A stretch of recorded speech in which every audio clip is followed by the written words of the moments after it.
Bonjour à tous, je suis Rémi Lefebvre. Donc, je vais animer et discuter ce panel dont le titre a été assez ciselé, hein, puisque le panel ce matin, c'est résister, entre parenthèses, ou non, depuis, avec ou sans les institutions.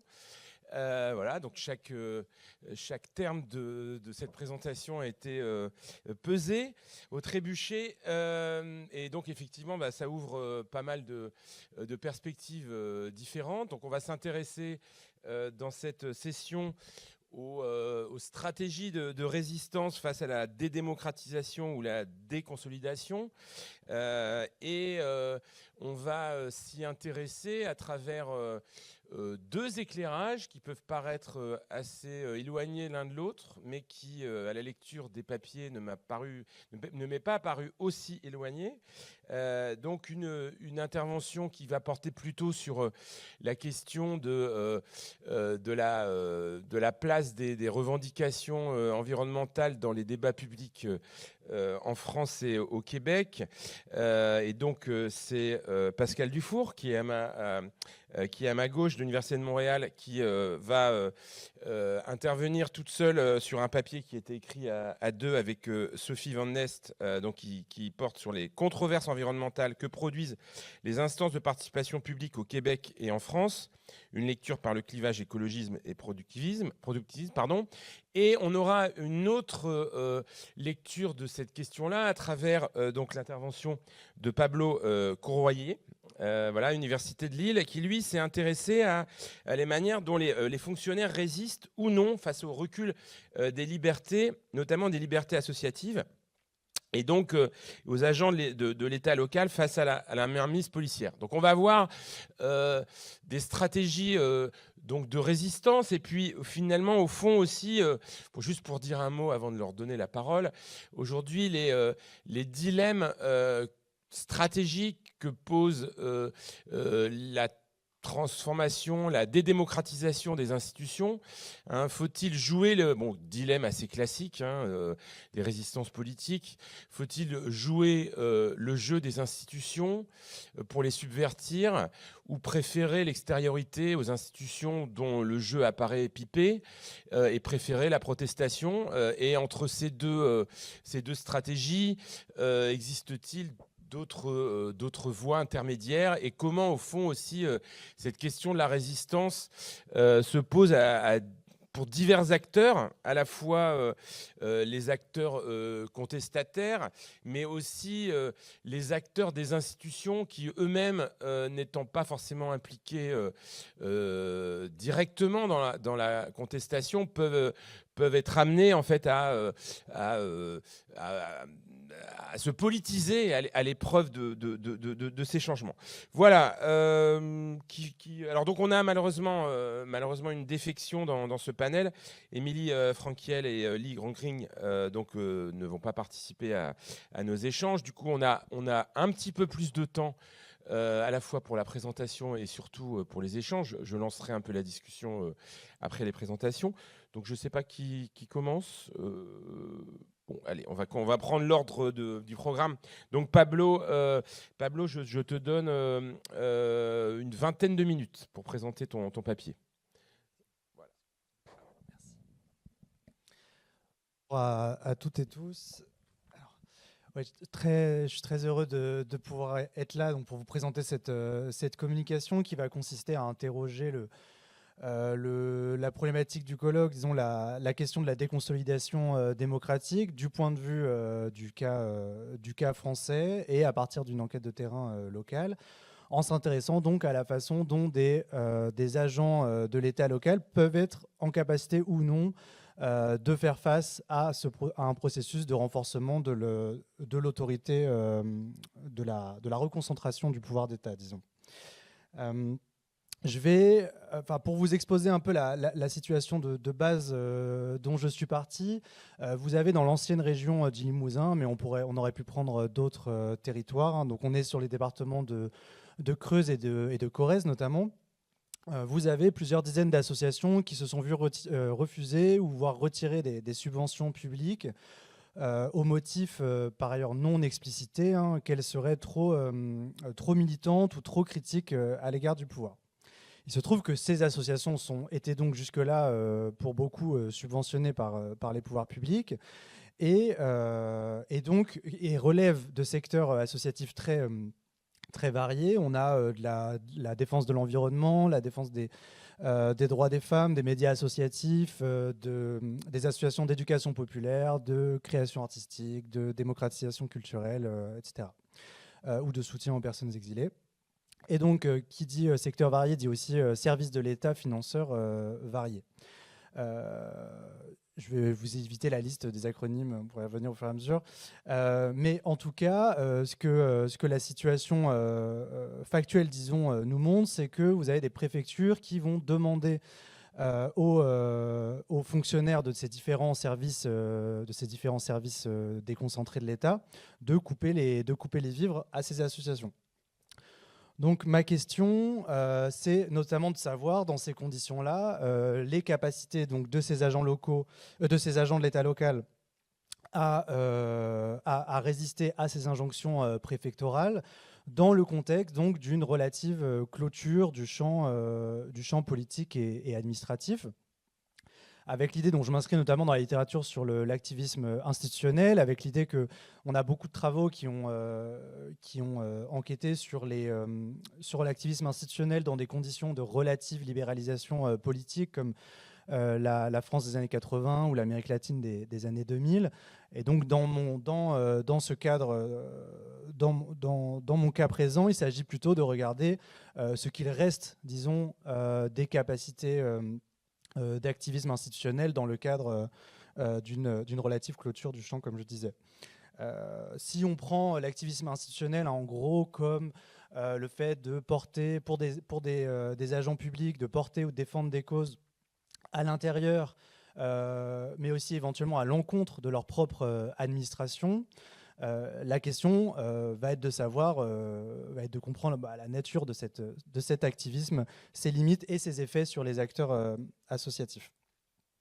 Donc je vais d'abord essayer de comprendre plus en amont, disons, des transformations structurelles et transversales de l'État qui peuvent contraindre ces conditions de résistance.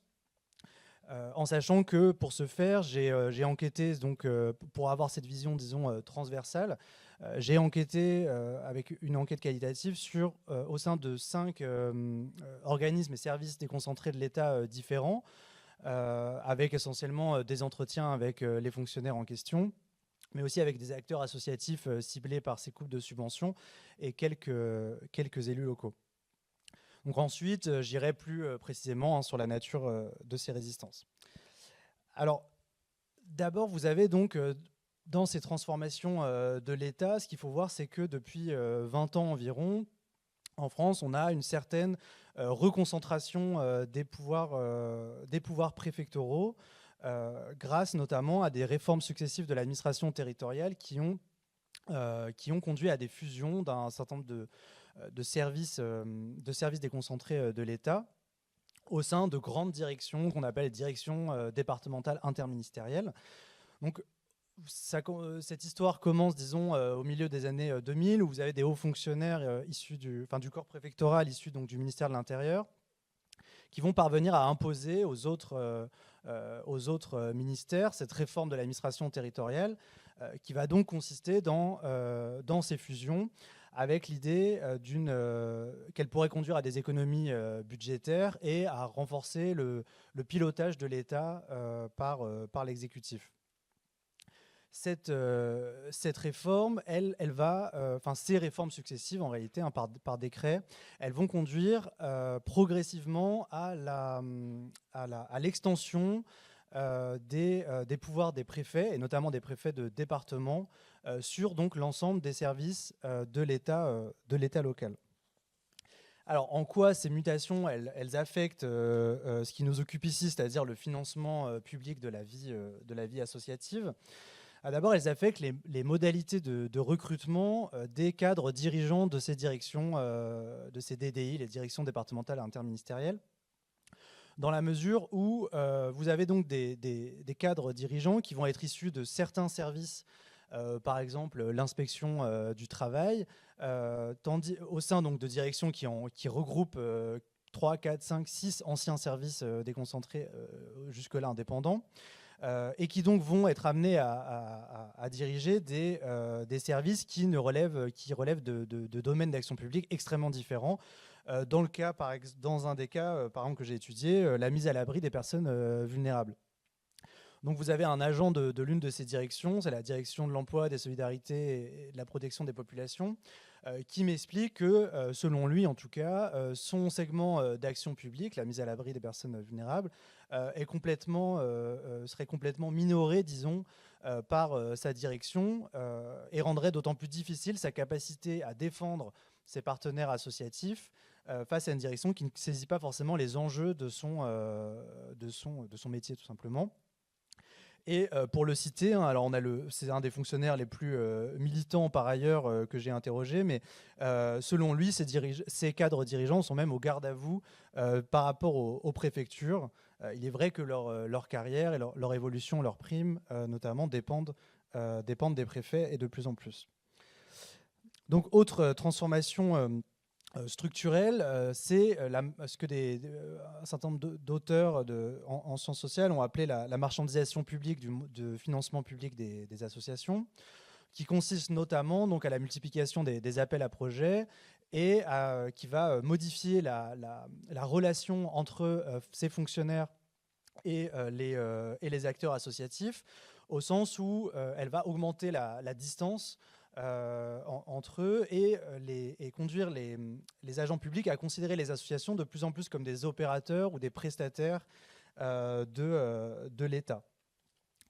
C'est également dans ce cadre-là qu'on parle de la réduction des budgets disponibles, qui va également servir de justification aux préfectures pour retirer les subventions aux associations dont je parlais au début, même si l'enquête a montré que, en réalité, le critère réel de ces coupes de subventions est bien un critère, disons, plus idéologique, ou en tout cas relevant du champ sécuritaire.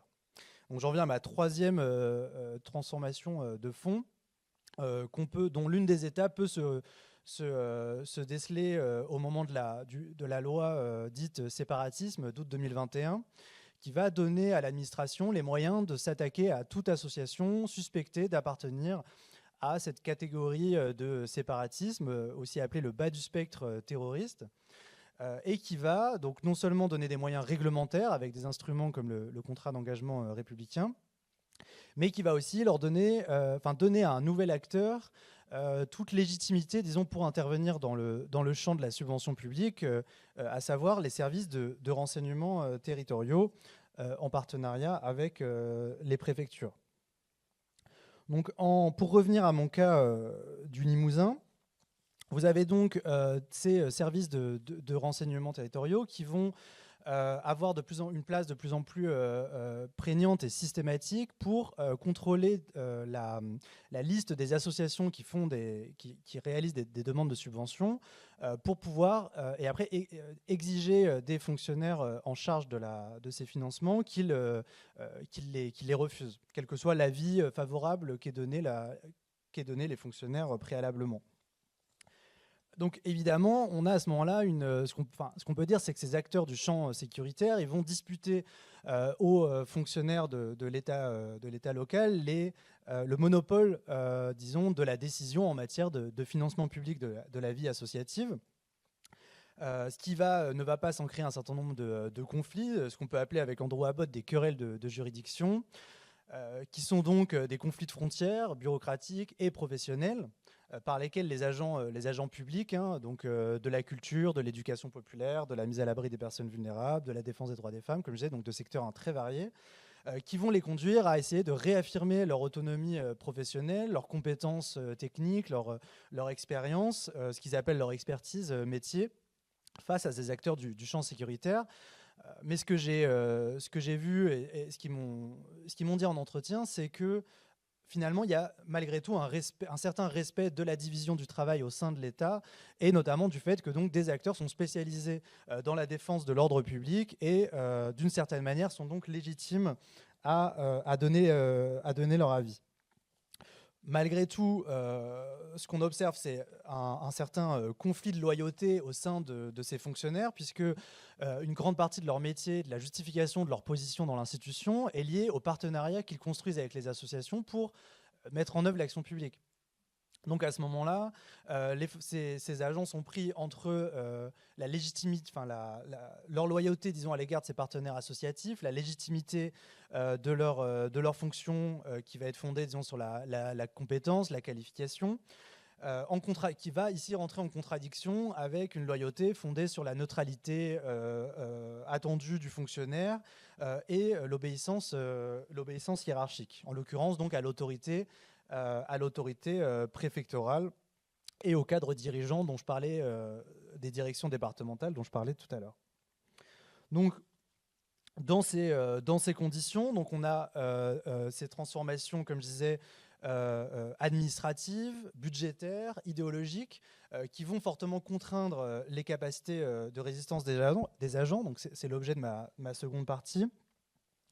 Ce qu'il faut voir, c'est qu'avant 2023 à peu près, vous n'avez pas encore d'institutionnalisation, disons, systématique de ce regard sécuritaire sur l'octroi des subventions publiques. Et à ce moment-là, vous avez des agents qui vont parvenir à, disons, qui vont monter au créneau et qui vont parvenir à défendre certaines de leurs associations, comme ils disent, et à les repêcher, disons, de l'ostracisation financière à laquelle ils étaient destinés. Donc, par exemple, en arguant donc, devant leur hiérarchie, devant les préfets, en arguant par exemple, la qualité du travail fourni par telle association, l'ancienneté du partenariat, la rareté des compétences dont fait preuve cette association dans un territoire donné, ou encore la légitimité sociale des représentants de cette association.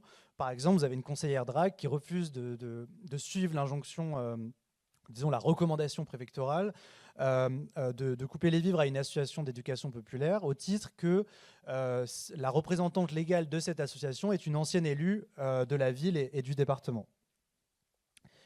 Donc vous avez donc là on est avant cette institutionnalisation où il y a encore une relative ouverture, disons, des capacités d'action des fonctionnaires qui vont donc se refermer progressivement. Mais ce que j'ai pu observer comme modalité de résistance, parmi celles-ci, il y a le fait d'aller trouver des compléments de financement. Là où, disons, une manne financière est coupée, les fonctionnaires vont essayer d'aller en chercher d'autres, vont essayer d'éviter le passage en préfecture, par exemple, en s'adressant directement au service central du ministère, vont chercher à payer les associations plutôt en prestation de services pour éviter, pareil, le passage par la subvention, vont aussi essayer d'exiger des préfectures qu'elles reconnaissent, qu'elles admettent et qu'elles assument les motifs d'ostracisation auprès donc, des associations pour que ce ne soit pas aux fonctionnaires de transmettre cette information, ce à quoi les préfectures vont toujours se refuser et exiger des fonctionnaires de ces différents services de fait qu'ils inventent des motifs différents, par exemple des motifs techniques, pour justifier des refus de subventions.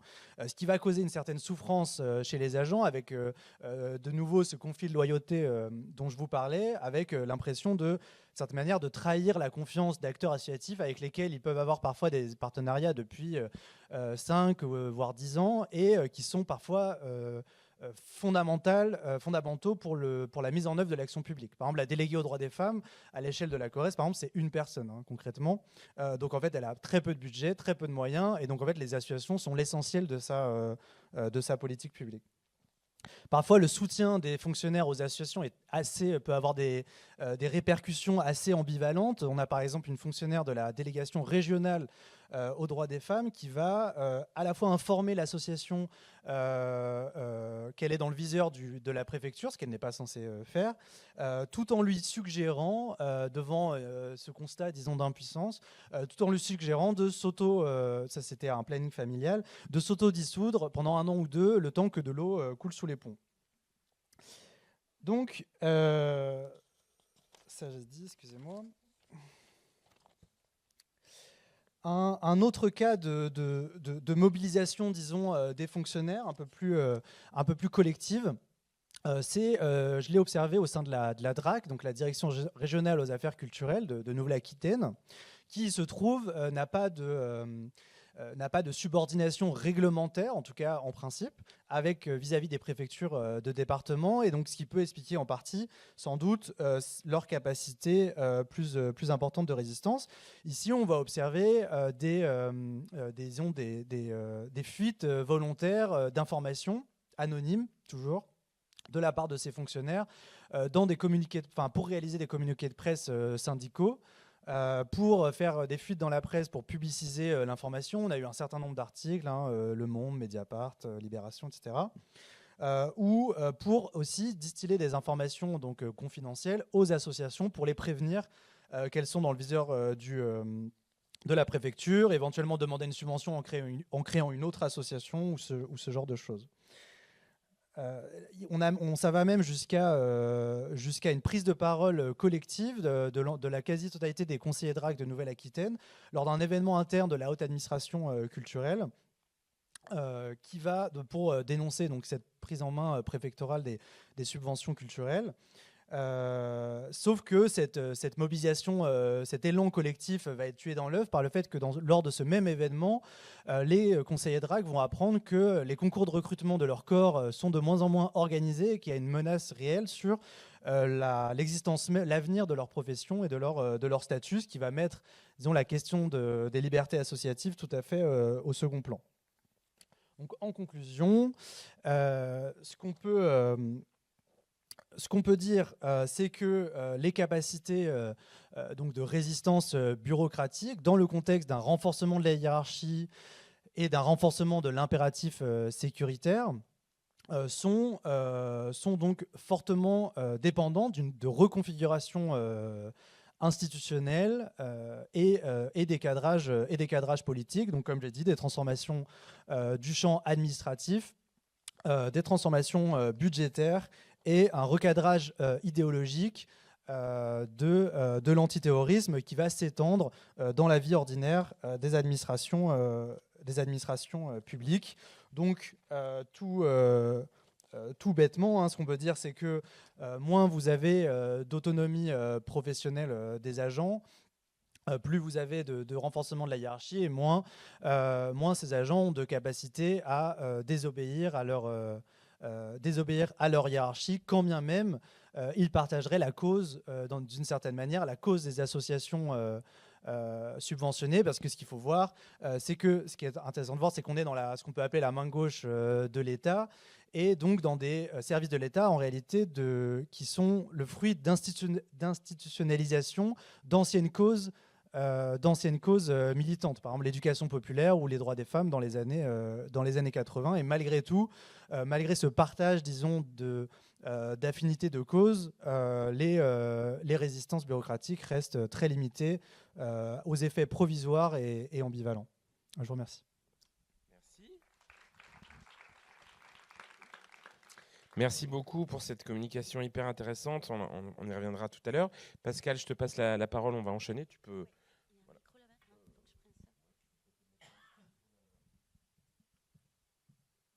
Bonjour tout le monde. Oups, je suis trop grande, je pense, vous m'entendez?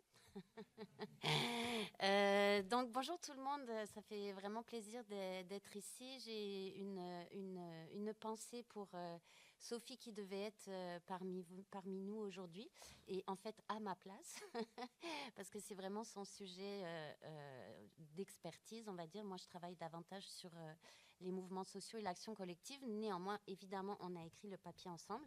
Et juste une petite précision, on est 3 autrices, à laquelle il faut ajouter Julie Levasseur, qui est doctorante à l'Université de Montréal et qui fait partie de l'équipe de recherche.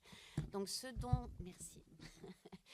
dont je vais vous parler ce matin fait partie d'une recherche plus large qui s'est déroulé en 2 phases et dont la question principale consiste à comprendre ce que font les enjeux écologistes à la protestation sociale.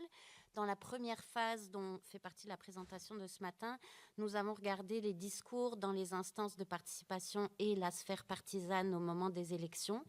Et dans la phase 2, on a mené des entrevues dans divers milieux militants, syndicaux étudiants, réseaux de défense des territoires. On a fait ça dans 3 sociétés, Colombie-Britannique, Québec et France. Et ici, je vais me concentrer sur les instances de participation publique durant certaines controverses environnementales, uniquement en France et au Québec. Donc, je ne vais pas vous parler de la Colombie-Britannique. Alors, pour commencer, que nous disent les analyses critiques sur les instances de participation publique ? On connaît déjà pas mal de choses, et vous en particulier dans le réseau du GIS, vous êtes expert et experte du domaine. Donc, il y a plusieurs éléments que je pourrais vous mentionner. Premier élément, c'est que l'institutionnalisation progressive de la participation publique a produit de fait un rétrécissement de l'éventail des discours qui sont audibles dans ces instances de participation. Ça, c'est un des premiers points qui ressort de la littérature. Deuxième point, c'est que l'inégalité économique des acteurs se traduit quasi directement par une inégalité politique au sein de ces instances, sans remettre en cause finalement la nature de la transition qui est en jeu dans les débats, puisqu'on parle du BAP et de la CNDP ici, j'y reviendrai dans un instant. L'objectif avéré de ces instances de participation, c'est davantage rechercher l'acceptabilité sociale du projet que de trouver une façon de réguler le conflit social ou de mettre sur la table les enjeux divergents qui peuvent exister. Et il y a également toute une littérature qui est notamment la plus anglophone et qui vient plus de l'environnement, où on parle de construction des publics à travers finalement la participation à ces instances de participation. Ce sont des processus et des pratiques qui canalisent certains types de participation et de discours par rapport à d'autres. Et donc, c'est un peu dans cette tradition, on va dire, théorique que nous, on se situe. Dernier élément peut-être de mise en contexte, c'est que les recherches existantes étudient généralement un seul projet ou un seul secteur d'activité. Et nous, on s'est posé la même chose, la même question, mais sur une période plus longue, une période de 20 ans, et plus large. Donc, on a considéré différentes controverses relatives à l'environnement sur une période de 20 ans. Donc, pour vous expliquer un peu la manière dont on a essayé de coder les différents discours qu'on a récupérés, je reviendrai au plan méthodologique, pratico-pratique tout de suite, mais on a travaillé à partir d'un cadre théorique, si vous voulez, ou d'un cadre analytique plutôt que théorique, un cadre analytique qui détermine un clivage politique, vraiment au sens Sciences Po traditionnel, sociologie politique. Là, je pourrais revenir dans la discussion sur qu'est-ce que c'est un clivage. Mais donc, on a déterminé l'existence d'un clivage qui définit des positions écologistes d'un côté et des positions productivistes de l'autre. Et on se situe, on n'est pas les seuls à avoir fait ça. D'ailleurs, on s'est beaucoup inspiré des travaux de Simon Persicot. Donc, qu'est-ce que c'est le productivisme ? C'est la préséance du développement technique et économique dans les débats, alors que le pôle écologisme, si vous voulez, c'est la préséance de la protection de la nature et ou du développement social. On pourrait s'arrêter là, mais à l'intérieur de ça, on a défini comme 3 positions côté productiviste et 3 types de positions côté écologiste. Donc, vous avez industrialisme et post-industrialisme qu'on a mis ensemble, la position de modernisation écologique et la position de développement local, où c'est la du développement économique des communautés locales ou régionales et la préoccupation pour les besoins matériels et immatériels humains. La modernisation écologique, on verra, c'est souvent une position partagée par la grande majorité des acteurs, prône des réformes institutionnelles comme compromis entre croissance économique et protection de l'environnement. Elle est basée sur la non-substituabilité des capitaux naturels qui sont considérés comme essentiels pour le maintien des activités humaines. Une préoccupation majeure qui est faite, enfin majoritaire, pour les besoins matériels et immatériels humains.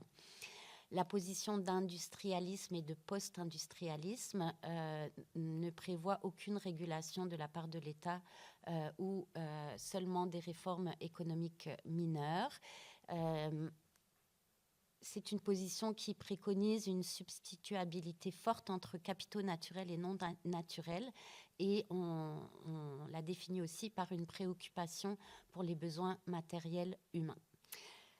Donc ça, c'est pour le côté écologisme, le côté productivisme, pardon. Pour le côté écologisme, donc on a aussi distingué 3 types de positions. Je vous explique tout ça parce que c'est comme ça qu'on a codé après les discours, et vous allez comprendre dans nos résultats comment ça peut prendre forme. Donc, premier élément, justice environnementale, environnementalisme anthropocentré et environnementalisme biocentré.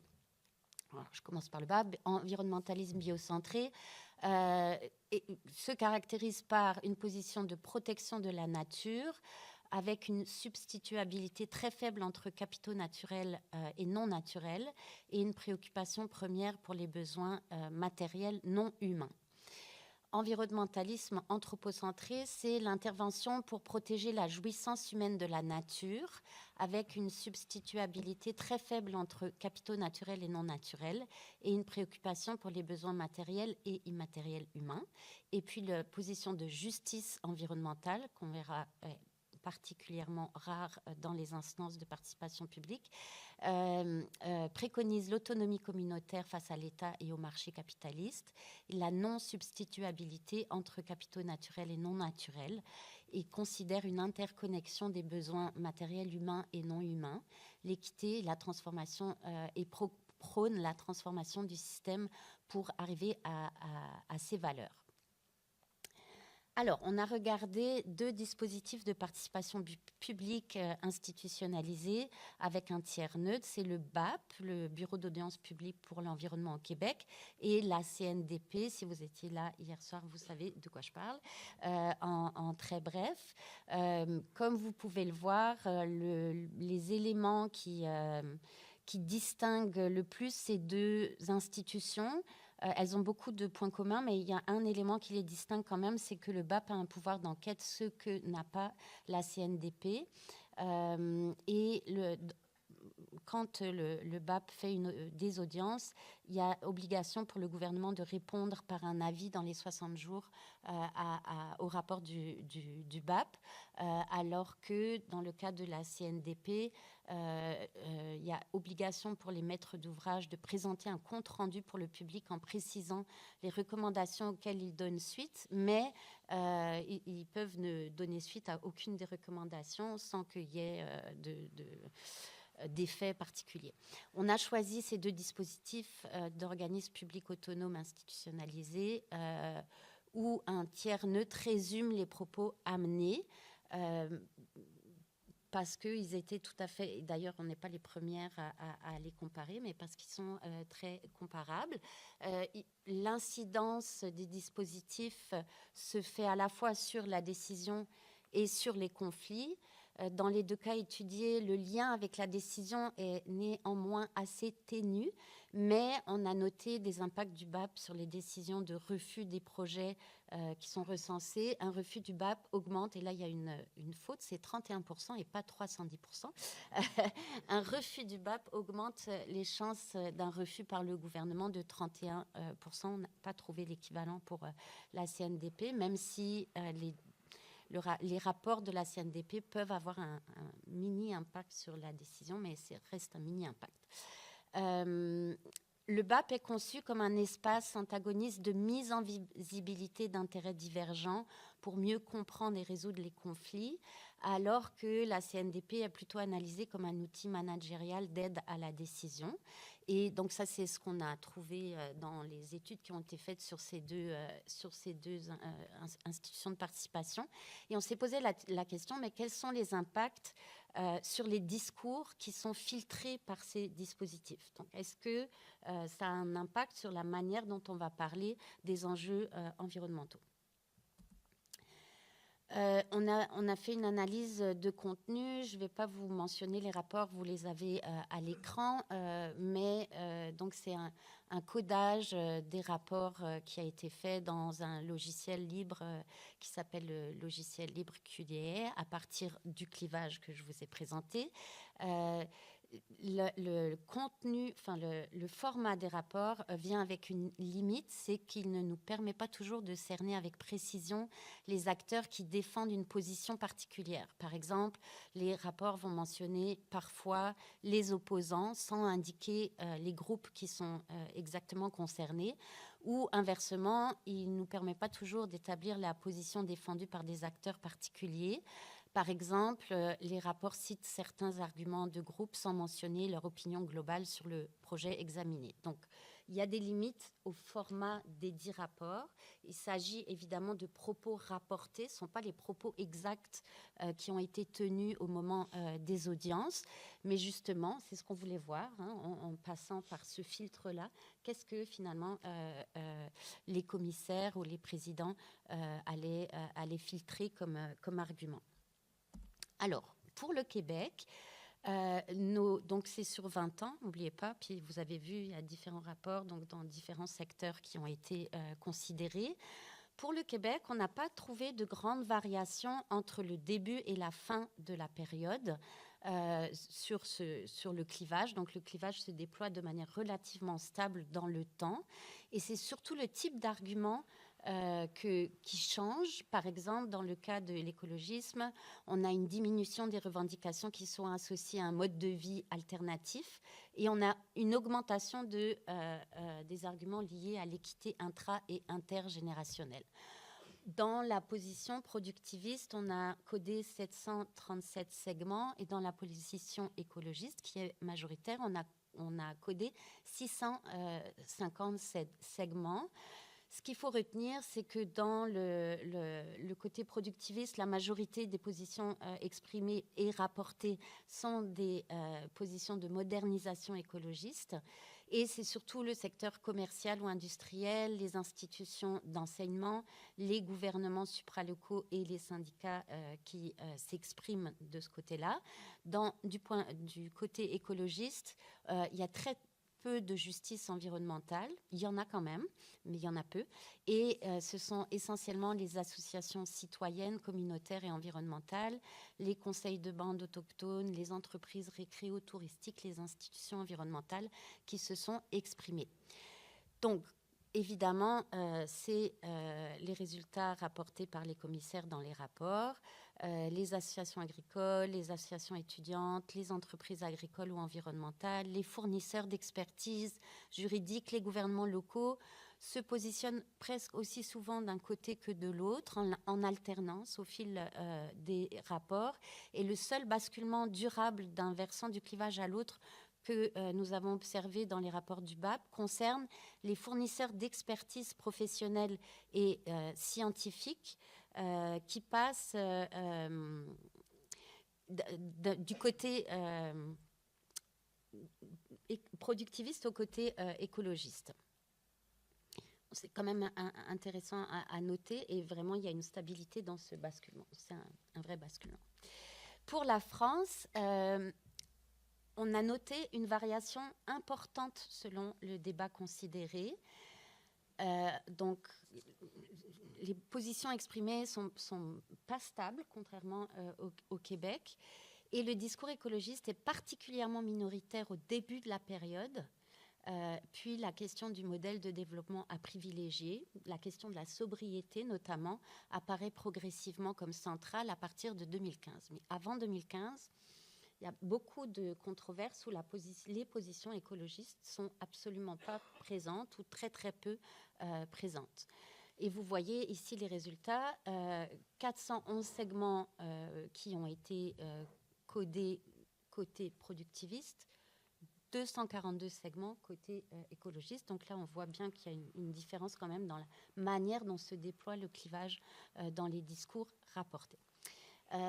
Donc, du côté productiviste, la majorité des positions sont des positions de post-industrialisme et de développement local. Là aussi, il y a une différence avec le Québec où c'était plutôt la position de modernisation écologiste. Qui parle, c'est difficile à dire car cette information n'est pas clairement rapportée. Ça, c'est une grande différence avec le cas québécois. J'aurais bien aimé avoir la chance de discuter avec l'intervenant hier soir pour savoir pourquoi c'était comme ça. J'ai des hypothèses. On voit aussi un positionnement ambigu de plusieurs acteurs, dont les syndicats, et ça, je pourrais vous en parler dans la discussion, mais c'est quelque chose qu'on a retrouvé aussi dans nos entrevues par la suite. Les milieux syndicaux, c'est un peu une question qui fâche, mais en même temps, il faut qu'ils en parlent. Donc, les forces politiques, ça c'est assez intéressant quand même, les forces politiques partisanes semblent suivre le schéma parti de droite favorable au projet contre parti de gauche défavorable au projet, sauf pour le Parti socialiste une fois. Mais ce résultat est vrai, quelle que soit leur adhésion au discours productiviste ou écologiste. Donc, être contre le projet ne veut pas dire être écolo. C'est ça. Et ce qui est intéressant justement avec notre grille d'analyse, c'est que ce clivage et l'analyse de ce clivage permet donc de faire apparaître une autre division qui n'est pas celle de pour ou contre le projet, mais qui est celle de la perception ou de la façon dont on perçoit le développement, enfin l'économie, pas le développement économique, mais l'économie et notre rapport à la nature. En conclusion, j'aimerais juste rappeler notre point de départ. Donc, c'est considérer comment les dispositifs de participation institutionnalisée canalisent les discours en environnement qui en ressortent. Et donc, ce n'est pas tout à fait la même chose que la littérature existante qui regarde plutôt le lien à la décision pour chaque projet. Ce qu'on a trouvé, c'est que le clivage écologisme-productivisme se déploie davantage dans le cas québécois que français, et depuis plus longtemps. En France, les discours productivistes dominent et cela nous dit, je pense, quelque chose sur le dispositif lui-même en comparaison. Ce qui veut dire, on parle bien du dispositif, on ne parle pas des discours qui existent dans l'univers des discours, parce que ça, c'est une autre volet de la recherche où clairement la position, par exemple, de justice environnementale est très présente parmi les acteurs en France. Donc, c'est vraiment lié au dispositif de participation qui donne finalement ce résultat. Et on pourrait discuter aussi plus tard de pourquoi c'est comme ça. On a quelques pistes aussi. Les discours de la justice environnementale sont très peu présents dans les deux cas. Et une des questions qu'on peut se poser, c'est comment interpréter cette absence alors qu'elle existe ailleurs, évidemment.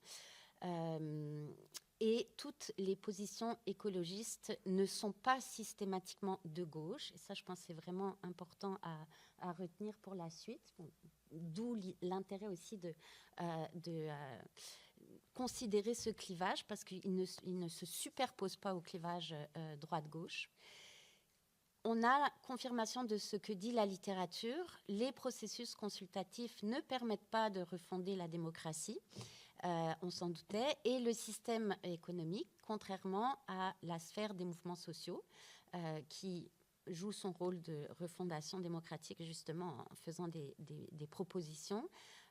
Mais donc ces systèmes ces instances créent plutôt des lieux où s'exposent des visions divergentes du développement des sociétés, mais qui n'ébranlent pas le paradigme dominant. Pour les recherches futures, il est intéressant de considérer que le BAP et la CNDP permettent l'expression d'un clivage politique qui n'a pas forcément beaucoup d'écho ailleurs, sauf dans l'espace de protestation, et qui oppose les tenants du productivisme aux tenants de l'écologisme. Dernier point peut-être à mentionner dans cette conclusion, c'est que c'est un peu contre-intuitif pour nous, dans la mesure où il existe un parti vert en France qui a quand même une audience importante, qui était présent d'ailleurs dans les rapports de la CNDP, et on aurait pu penser que la présence de ce parti allait avec un déploiement plus important du clivage, mais ça n'a pas été le cas, alors qu'au Québec, pour ceux qui ne connaissent pas la situation au Québec, on n'a pas de parti vert en fait. Et donc c'est ça, on était parti avec peut-être une intuition qui ne s'est pas révélée. Et donc c'est intéressant de pouvoir en discuter. Je vous remercie.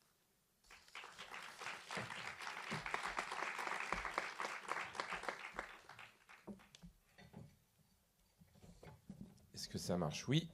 Bien, mais merci beaucoup pour ces deux communications. Je vais lancer les échanges avec peut-être quelques remarques et quelques questions. Et puis ensuite, on pourra donner la parole à la salle. Bon, on a à peu près le temps, là. Il est 10h05.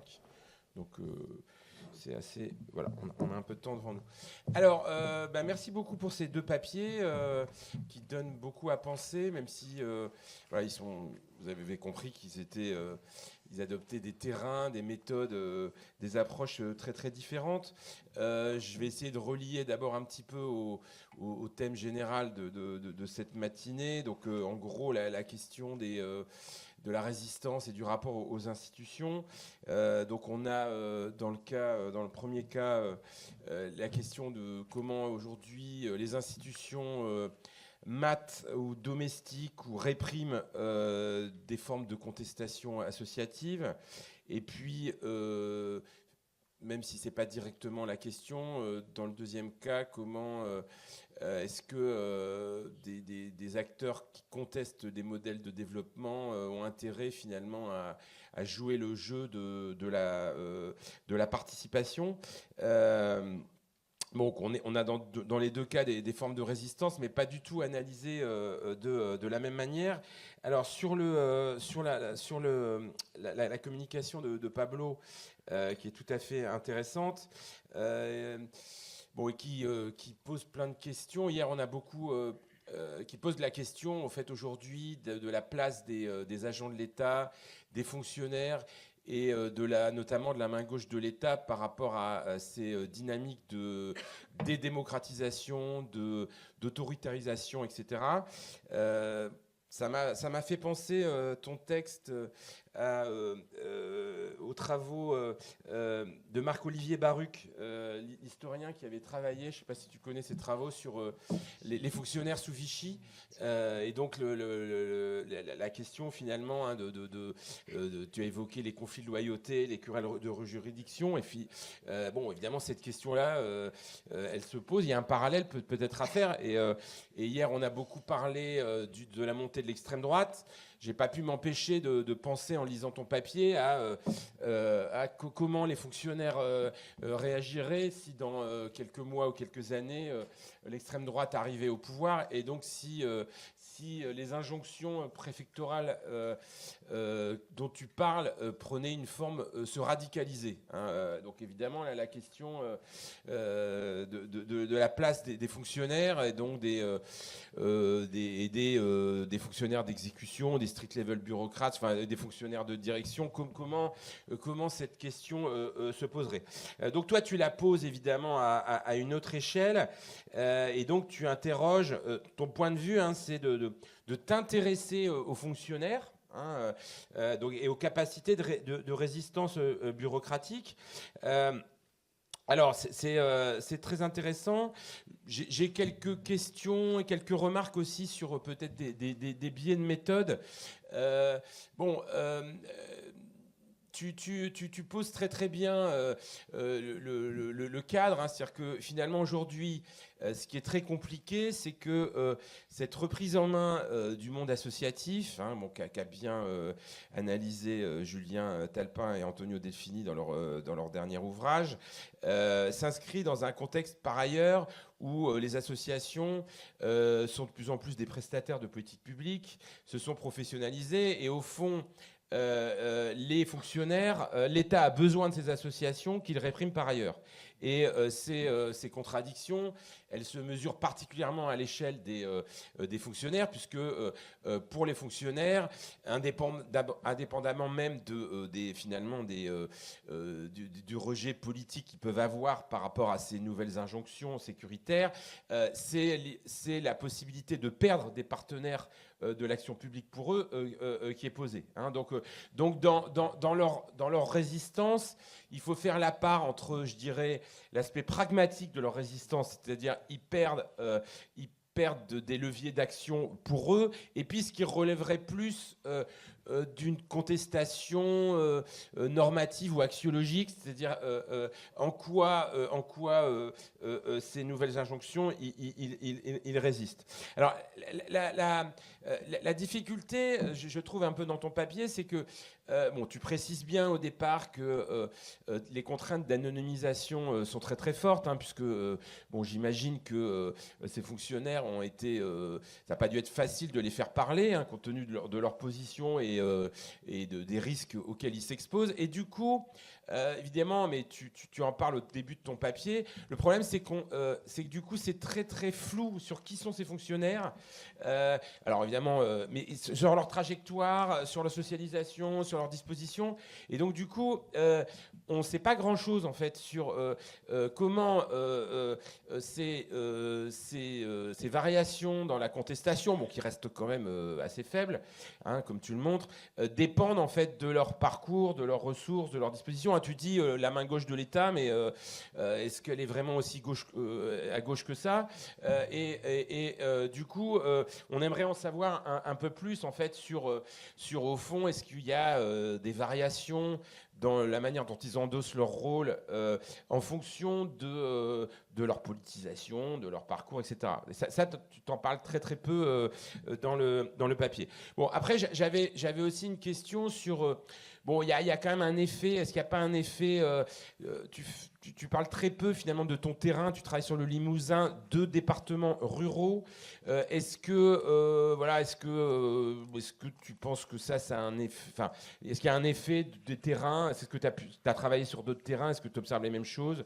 C'est quand même des départements aussi ruraux. On se dit en fait que en milieu plus urbain, est-ce que je sais pas, est-ce qu'il y aurait plus de choses? Est-ce que c'est les mêmes fonctionnaires? Est-ce que c'est les mêmes associations? Voilà, mais j'ai trouvé ce papier tout à fait intéressant. Oui, peut-être une dernière remarque, c'est que tu insistes. Il faudrait en fait. Mais je ne sais pas si ce n'était pas l'objet de ton papier, mais est-ce que, en fait, ces fonctionnaires sont tiraillés finalement entre leur dimension professionnelle et leur dimension éthique ou morale ou axiologique? Et on se demande aussi, par un effet de parallélisme, si on n'a pas la même question du côté des associations. C'est-à-dire que du côté des associations, il y a aussi beaucoup de professionnels dans les mondes associatifs. Est-ce qu'ils ne sont pas eux-mêmes tiraillés entre la dimension professionnelle de leur activité et puis le sens qu'ils mettent dans leur action? Bien, voilà, donc ça c'était pour ton papier. Alors, le papier de Pascal est aussi extrêmement... Enfin, le papier de Pascal et de Sophie et de Julie, tout à fait intéressant, et je trouve que ça renouvelle pas mal. Je connais mal ces travaux-là, mais il me semble que c'est une perspective assez originale qui en fait est l'idée de travailler sur des discours et des rapports. Hein. Donc en fait, c'est une analyse de discours. Hein, je trouve que quand on travaille dans le champ de la participation, ce type de travaux est assez peu courant, hein, et à la fois très intéressant, mais à mon avis pose toute une série de problèmes. Et en fait, j'avais deux séries de questions et de réserves de discussion. C'était d'abord la question du parti pris théorique, enfin du parti pris méthodologique que vous avez choisi, c'est de travailler sur les rapports du BAP et de la CNDP, et donc ce que tu as dit à plusieurs reprises, des discours rapportés. Et est-ce que ça a vraiment beaucoup d'intérêt ? Je me permets de me dire ça, parce que en gros, tu dis très très bien qu'il y a un... donc, c'est pas sur le débat que vous travaillez, c'est sur les rapports. Donc, en fait, en gros, c'est sur... est-ce que... Et donc, du coup, je m'interroge sur le format rapport. Et tu dis à plusieurs reprises que ce rapport est un miroir déformant de ce qui se passe dans le débat. Du coup, est-ce que ce rapport ne dit pas plus sur les rapporteurs que sur autre chose ? Et donc, du coup, est-ce que quand tu dis... et donc, du coup, ça m'amène à la deuxième réserve, c'est que votre question, c'est que produisent les instances de participation publique ? Mais est-ce que c'est vraiment ça la question que vous posez ? Que produisent dans les rapports ? L'effet de ces dispositifs sur les mobilisations et sur la question environnementale, c'est pas simplement les rapports qui permettent de le dire. Voilà. Donc voilà, ce qui ne veut pas dire que c'est pas intéressant de travailler sur les rapports, mais du coup, je m'interroge parce que finalement, au fond, est-ce que les conclusions que vous tirez dans les conclusions que vous tirez du papier, vous semblez oublier que c'est sur les rapports que vous travaillez et vous tirez des enseignements qui sont bien plus larges que l'étude des seuls rapports. Voilà. Et donc je me demande s'il n'y a pas, si au bout du compte, vous sous-estimez pas cet effet de filtre et de biais qu'induit la méthode de départ. Voilà, parce qu'au fond, si par exemple, une des conclusions auxquelles vous parvenez, c'est que finalement, la thématique de la justice environnementale est peu présente, notamment en France. Mais qu'est-ce qui nous dit que ce n'est pas un effet du rapporteur, quoi ? Enfin, je ne sais pas. En fait, dans l'absolu, il faudrait... dans l'absolu, ce qu'il faudrait faire, mais bon, et du coup... Mais c'est pas possible. Et c'est comparer la structure des controverses dans les débats et le résultat sur le rapport, et puis tenir les deux. Bon, ce qui paraît très très compliqué, parce que ce qui est vachement intéressant par ailleurs dans votre travail, c'est que vous avez une perspective diachronique. Donc l'idée, c'est aussi d'étudier l'évolution des thématiques. Mais bon, j'ai trouvé ça vraiment passionnant, parce que je trouve que c'est vraiment une manière renouvelée d'aborder les choses. Donc, et ça vous a demandé, j'imagine, un travail très important. C'est à la fois coder les rapports, enfin typifier en fait les types de discours, donc 2 x 3, et en plus ensuite coder les rapports à l'aune de ces typologies. Bon, voilà. Donc voilà. Mais moi, c'était surtout sur cette question-là, cette question finalement du discours rapporté, du biais des rapports. On ne peut pas penser un seul instant, évidemment, qu'il n'y ait pas un très gros filtrage des rapports. Et puis après, je pourrais dire, au bout du compte, est-ce que les rapports, ça compte beaucoup ? Même finalement sur la suite des événements. C'est-à-dire, on sait très très bien, voilà, est-ce que dans les effets en fait, du débat, le rapport compte par rapport aux décideurs politiques, etc. Bon, du coup, ce qui permet aussi de mesurer si ce rapport-là mérite d'être considéré comme aussi important. Voilà, je ne sais pas si je vous donne peut-être on a le temps peut-être d'avoir une première série de réponses, et puis après on donne la parole à la salle. Merci beaucoup pour toutes ces questions. Je ne vais peut-être pas répondre à toutes, et notamment je vais profiter du fait qu'il y en ait beaucoup pour éviter celle sur Vichy. Non, mais en tout cas, en vrai, c'est pas complètement anodin, parce que j'ai lu effectivement un peu ces travaux, et pour tout dire, j'ai pas osé les citer. Mais d'une certaine manière, il y a des discontinuités évidemment et des continuités malgré tout, hein, et la question d'une arrivée au pouvoir de l'extrême droite, elle était peu mentionnée, mais c'est arrivé qu'effectivement certains fonctionnaires la mentionnent sans vraiment, enfin comme une espèce comme ça d'ombre planante, mais voilà, sans en tirer vraiment de conséquences, en sachant que certains fonctionnaires avaient en tout cas un désir de défection, en gros. Déjà, je veux dire, candidataient, commençaient à déposer des candidatures dans des collectivités, par exemple. Certains qui venaient du monde associatif avant pensaient à se reconvertir de nouveau dans le monde associatif. Voilà. Mais aucun n'avait franchi le pas. Bon, il y a aussi le fait que c'était assez récent encore quand j'ai fait mon terrain. Ça faisait peut-être 1 an que c'était vraiment institutionnalisé comme pratique. Et donc justement, sur les trajectoires, effectivement, j'ai tout à fait conscience que c'est un manque, hein, de mon papier. J'ai essayé depuis en fait un petit peu de me replonger là-dessus. Ce qui est compliqué, c'est que en fait, vu que je travaille sur des services différents, on a forcément des parcours, des parcours un peu différents, mais quand même, ce qu'on peut observer, c'est que si les discours vont changer, enfin comment dire, les discours d'interprétation de la situation vont effectivement être assez différents selon le parcours de la personne. Par exemple, le premier dont je vous parlais, qui dénonçait ses dirigeants en garde à vous, effectivement, il est par ailleurs...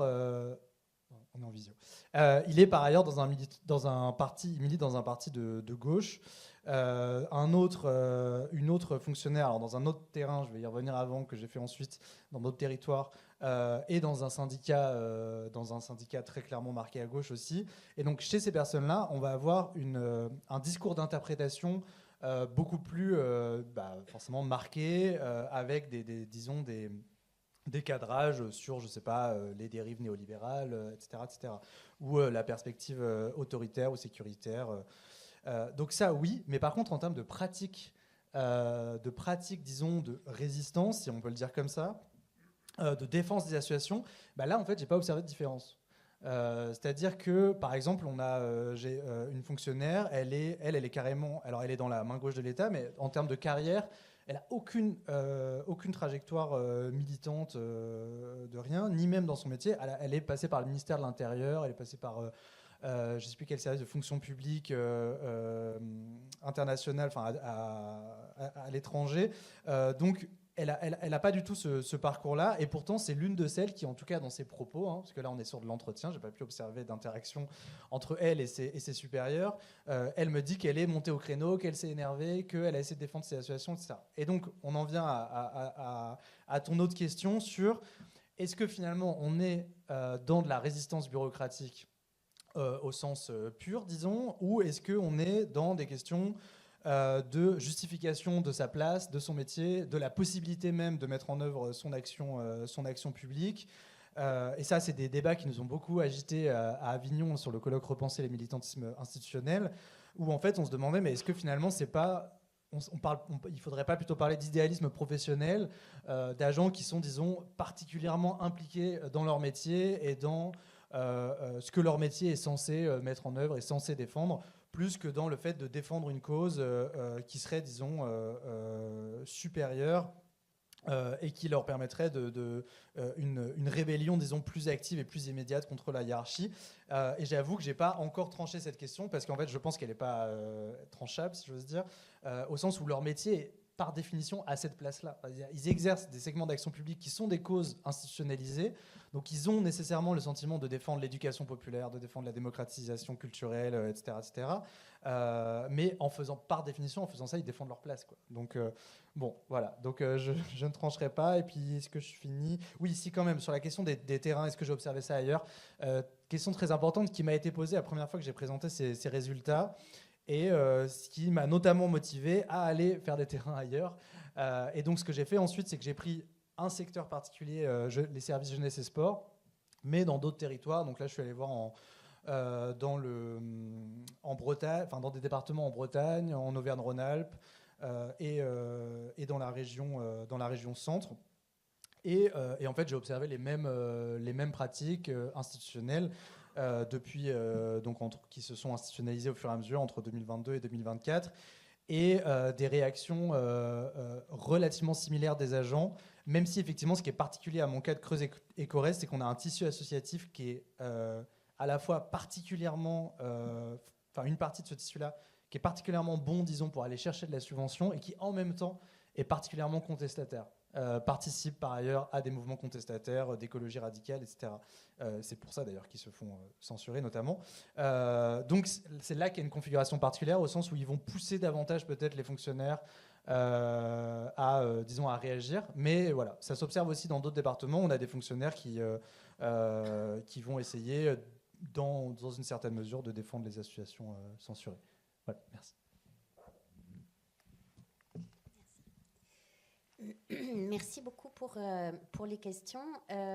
Évidemment, l'objectif premier du papier, c'était, et de cette recherche-là, enfin de ce morceau de la recherche, c'était d'établir quel filtre, justement. Parce qu'on avait bien conscience que les propos rapportés étaient forcément filtrés, mais la question, c'était jusqu'où va ce filtre et comment ce filtre opère. Alors, je pense qu'on a pu répondre en partie à cette question, pas complètement, mais en partie. Et là, peut-être, il y a un biais un peu québéco-centré, je dirais, dans la mesure où les rapports du BAP comptent vraiment. Ils comptent pour la décision, mais ils comptent dans le débat public, absolument. Et même, je dirais, c'est souvent les rapports du BAP qui font la une par rapport à une controverse environnementale. Et s'il n'y a pas d'audience, s'il n'y a pas d'enquête, parce que justement il y a un pouvoir d'enquête, mais il peut y avoir des citoyens, citoyennes qui se mobilisent pour demander justement le fait qu'il y ait une enquête. Le gouvernement très récemment a dit on est supposé faire une enquête et demander au BAP de faire une enquête, mais en fait on ne va pas le faire, et ça a été vraiment un tollé citoyen qui a suivi. Donc oui, ça compte. Ici, j'imagine que, j'ai l'impression que ça compte beaucoup moins.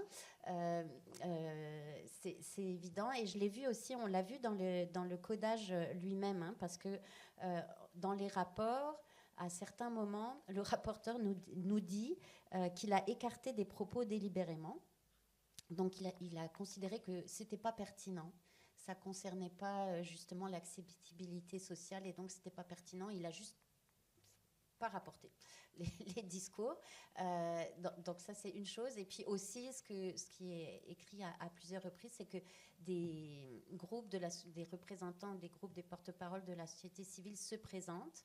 Ils sont généralement porteurs d'un discours beaucoup plus critique, et ils se présentent, mais ils disent rien.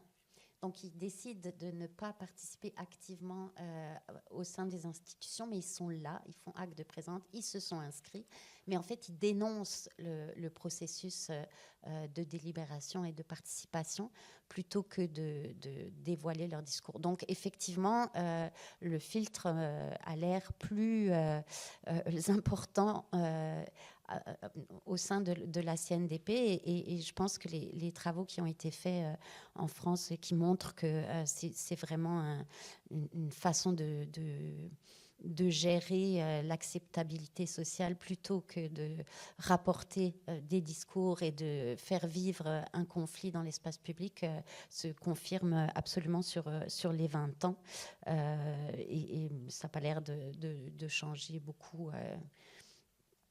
Ça n'a pas l'air de changer récemment, en tout cas. Alors,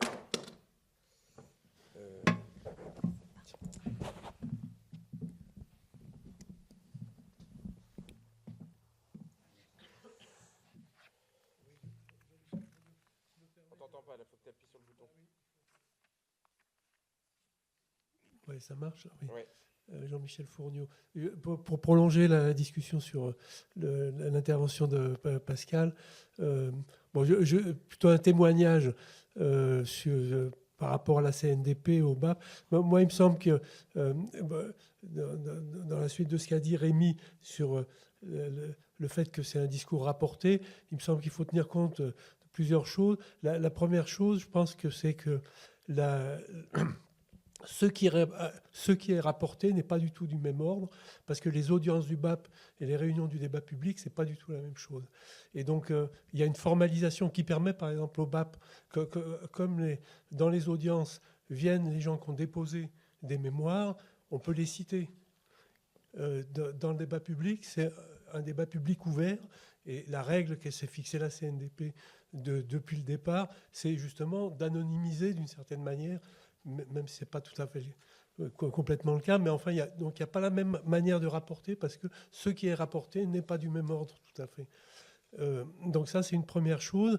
Et une deuxième chose, c'est que je pense que justement le BAP, qui est plus ancien d'une certaine manière, a formalisé sa pratique beaucoup plus, justement parce que c'est des audiences, il y a une formalisation des pratiques et donc des rapports qui est beaucoup plus forte qu'à la CNDP, où les rapports, la manière de faire les comptes rendus n'a été formalisée que dans les toutes dernières années, où il y a un cadre qui est donné au président de commission ou aux garants pour rédiger leur rapport. Et avant, ça n'existait pas. Et donc, il y a une hétérogénéité. Moi, j'avais regardé ça il y a assez longtemps. Un peu, il y a une hétérogénéité dans la manière de faire les rapports, et notamment ça sur... et aujourd'hui, dans la formalisation, il y a l'obligation de rapporter l'ensemble des propos. Et ce n'est pas au président de la commission ou au garant de considérer que des propos sont hors sujet ou non. Il doit rapporter l'ensemble des propos. Mais avant, ce n'était pas le cas. Donc effectivement, donc l'analyse diachronique, je pense que pour le BAP, le formalisme, je pense, a peu changé. Du côté de la CNDP, le formalisme des rapports a beaucoup changé. Donc ça joue aussi dans l'analyse du discours rapporté. Et d'une certaine manière, c'est un peu ce que disait Rémi, c'est que finalement, ce que nous disent les rapports parle plus de l'institution que de ce qui s'est passé dans le débat, qui par ailleurs est accessible. Et donc, il serait possible de retrouver, par exemple, l'ensemble des comptes rendus de réunion. Je pense que ça existe au BAP comme à la CNDP, des choses comme ça. Donc, on pourrait travailler directement sur les discours. Et donc, le fait de travailler sur les rapports, c'est plutôt travailler sur les institutions, sur ce que les institutions se disent. Et c'est vrai, Florent Gagneur le disait hier, que par exemple, la CNDP, à partir de 2018, a quand même assez changé fortement de doctrine en se présentant comme garante du droit à la participation. Donc c'est donner un rôle plus politique qu'elle se refusait tout à fait, effectivement, avant, en se voyant plus dans un rôle d'aide à la décision. Héloïse et Mathieu, et puis après moi j'avais une question.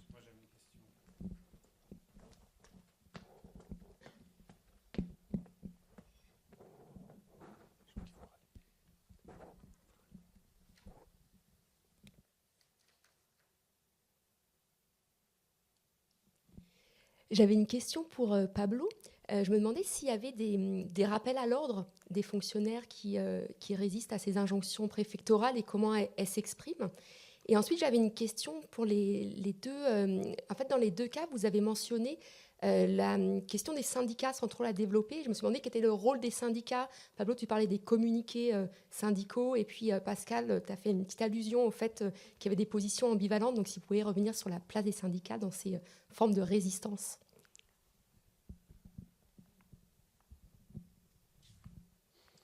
Mathieu. Oui, bonjour, merci. C'était un peu dans Mathieu Bourgidou, dans la suite de ce que disait Jean-Michel. Il existe effectivement des comptes rendus exhaustifs des réunions, et donc il est possible de revenir au verbatim et de comparer la manière dont, les échanges et la manière dont ces échanges sont rapportés. Alors évidemment, ça pose un problème de temps passé. Et alors, sans faire de solutionnisme technologique trop forcené, il y a quand même des outils du côté des sciences sociales computationnelles, de machine learning, qui permettent, je pense que les différents types de de manière de cadrer les clivages que vous avez montrés, je pense qu'on pourrait, avec des approches de type machine learning, approcher des corpus très importants qui sont les vôtres. Ça, c'est un premier point. Enfin, en tout cas, ce serait intéressant parce que du coup, là, on pourrait voir en effet le rôle de représentation et de traduction qu'on trouve. Et je voudrais signaler aussi quand même que sur le Grenelle de l'environnement, moi, j'avais beaucoup travaillé justement sur des rapports. Alors, la question de savoir, c'est est-ce que les rapports comptent? Moi, je pense qu'en effet, les rapports comptent. D'ailleurs, ça compte pour la CNDP qui finalement, alors peut-être par désespoir, hein, mais finit par dire que les débats existent, y compris pour les générations futures ou pour les débats qui viendront par la suite. C'est-à-dire que les débats qui ont lieu sur Panly vont compter pour Gravelines, vont compter pour Bugey, par exemple, pour ce qui est des débats nucléaires. Et les recommandations qui sont portées par les CPDP, et notamment le fait qu'il faut un droit de suite dans la continuité d'un certain nombre de questions, par exemple les financements du programme industriel qui ne sont pas résolus lors du premier débat, vont revenir. Et donc le fait qu'ils soient inscrits dans ces rapports donne des prises, des appuis à un certain nombre d'acteurs, y compris au CPDP qui vont suivre, pour relancer ces discussions. C'est probablement un pouvoir faible, mais c'est pas un pouvoir tout à fait nul. Et par ailleurs, dernier point, sur le Grenelle de l'environnement, j'avais travaillé effectivement sur la question des rapports, et le seul moment où le public intervenait, c'était au moment des forums via Internet. Et alors, c'était direct, il n'y avait pas de verbatim initiaux, mais par contre, il y avait des propos rapportés, et une des choses qui était intéressante à regarder, c'est la manière dont ces propos étaient rapportés. On avait regardé la manière dont les émotions, les affects étaient rapportés dans les différentes étapes du Grenelle de l'environnement jusqu'au COMOP. Et on voit bien que pendant le forum, en fait, le vocabulaire des émotions progresse de façon très importante. Et quand on regarde les verbatims, qui sont ceux du coup des rapporteurs, qui dit, au fond, les gens craignent, les gens appréhendent, les gens redoutent. Alors, bien sûr, après, il y a des arguments, mais la mise à forme en termes d'affect, d'appréhension et de perception par les rapporteurs sont extrêmement fortes. Et donc là, on peut aussi travailler sur ce travail de filtrage, c'est l'idée qu'on attache au public des sentiments et des acteurs dans les COMOP, dans les groupes de travail. C'est finalement la restitution des arguments et de la rationalité des arguments technico-économiques qui sont portés, qui sont mis en avant. Donc là, l'analyse de discours, me semble-t-il, dit quelque chose de ce travail. Merci. Je rajouterai une petite question pour Pablo. C'est est-ce qu'il n'y a pas d'autres endroits de résistance ou d'autres façons de résistance au sein de l'État? C'est-à-dire Emmanuel Martinet a travaillé dans le domaine des risques industriels sur le rôle de la moyenne administration et comment la moyenne administration construisait d'une certaine façon la jurisprudence administrative de l'application d'un certain nombre de textes de loi dans des rapports de force inter-administration, mais aussi avec des alliés qui étaient parmi les parties prenantes et parmi les associations, mais qui se passaient dans des commissions nationales, etc., qui cadraient ce qui allait se mettre en place sur le terrain. Est-ce que ce n'était pas l'objet de la recherche, mais est-ce que des gens qui représentent un secteur d'intervention, politique de la ville, éducation populaire, etc., évoquent ce genre de choses?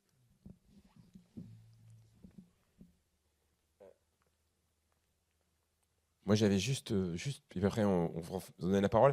Deux petites questions que j'ai oublié de mentionner.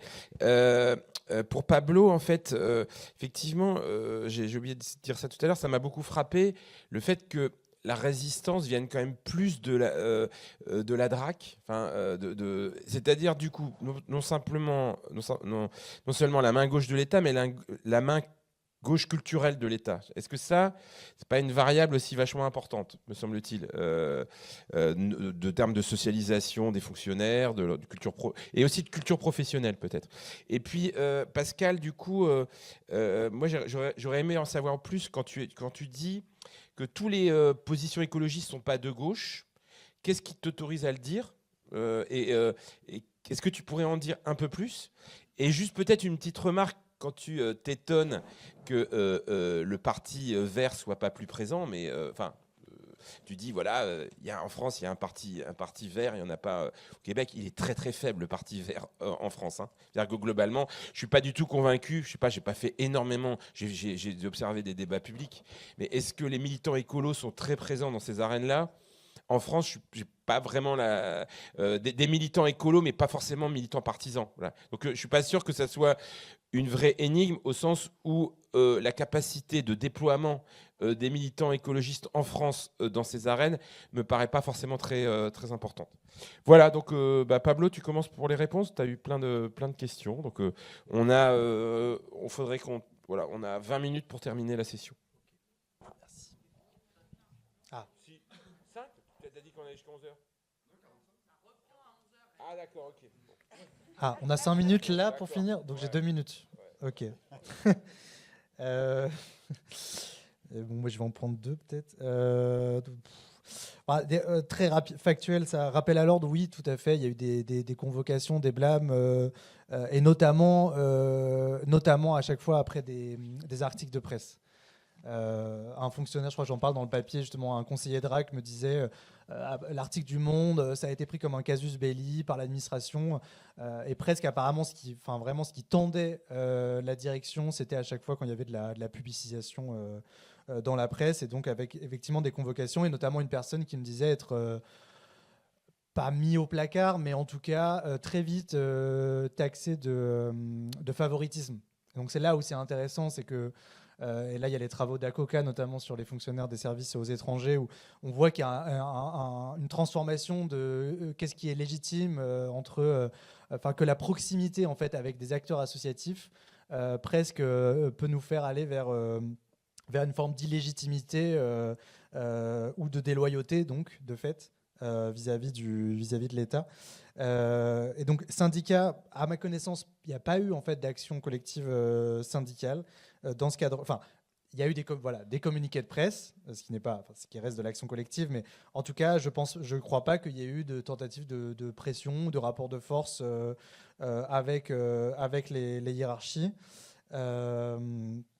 Et peut-être que c'est dû à la faible syndicalisation, mais peut-être que c'est dû aussi à, et là j'en viens à la question DRAC justement, en fait c'est que dans la plupart des services que j'ai observés, parce qu'on est aussi dans des départements ruraux, en fait les fonctionnaires dont je parle, ils sont souvent presque seuls sur leur segment de politique publique. En fait. Ils sont peut-être parfois 2 ou 3 jeunesse et sport, ils sont entre 1 et 3. La DRAC sur les 3 départements, en tout cas Creuse-Corrèze-Haute-Vienne, ils sont peut-être 3. Voilà. Alors oui, tout à fait. Effectivement, oui. C'est là où il y aurait quelque chose à regarder et où en tout cas, il se trouve que là où on observe une prise de parole collective, c'est dans le cas de la DRAC, où, aussi parce qu'ils sont allés chercher des collègues de la région, parce que c'est un service régional, où là, pour le coup, il y a peut-être simplement moins d'isolement. Voilà, simplement. C'est que c'est beaucoup plus difficile de désobéir à la hiérarchie quand on est quasi seul. Bon, peut-être je m'arrête là, parce que 2 minutes. Merci. Donc, on a le choix de choisir les réponses. C'est formidable. Alors, sur l'utilisation de l'IA sur les gros corpus, ça me paraît une super idée, mais ce n'est pas moi qui vais le faire. Donc, je vais déléguer ou il y a une personne doctorante qui va décider de travailler là-dessus, mais c'est ça. Mais je pense qu'effectivement, il y aurait du potentiel. Sur... le rôle des syndicats dans les instances de participation. Alors c'est vraiment intéressant parce que dans le cas français, ce qu'on a remarqué, c'est que la Confédération paysanne était présente dans la très très grande majorité des controverses ou des débats et a toujours une position écolo. Avec d'ailleurs Europe Écologie Les Verts. Alors ils sont peut-être minoritaires dans le nombre de participants, mais ils sont présents. Et donc c'est ça. Par contre, on peut trouver, et ça répond un peu à la question sur droite-gauche, on peut trouver la CGT qui va avoir des positions à la fois productivistes et dans d'autres cas des positions écologistes. Par exemple sur le nucléaire. Donc tu considères que c'est pas de gauche? Non. Ce que je dis, c'est que la CGT se revendique comme étant de gauche, mais peut être à la fois pour ou contre des projets et avoir des positions des positions pro-écolo ou productivistes. C'est ça que je dis en fait. Je ne dis pas qui est de gauche, c'est les gens qui s'autoproclament de gauche. Voilà. Et aussi, c'est ça sur la question syndicale, c'est peut-être pas les rapports qui est le meilleur moyen de connaître un petit peu plus sur la façon dont ils s'approprient les enjeux écologistes, mais par les entrevues dans les milieux syndicaux, on a clairement vu que c'était une question montante, on va dire, et qu'il y a des stratégies syndicales qui sont déployées dans les 2 sociétés, même les 3 sociétés, si je considère la Colombie-Britannique, qui sont vraiment super intéressantes, de comment rendre un syndicat productiviste beaucoup plus sensible aux enjeux écologistes et voire à développer des positions écologistes. Donc, ce serait une autre communication à faire, mais il y a vraiment des stratégies intéressantes. Bien, eh ben, je crois qu'on a le droit à une petite pause café, c'est bien ça? Allez, c'est parti.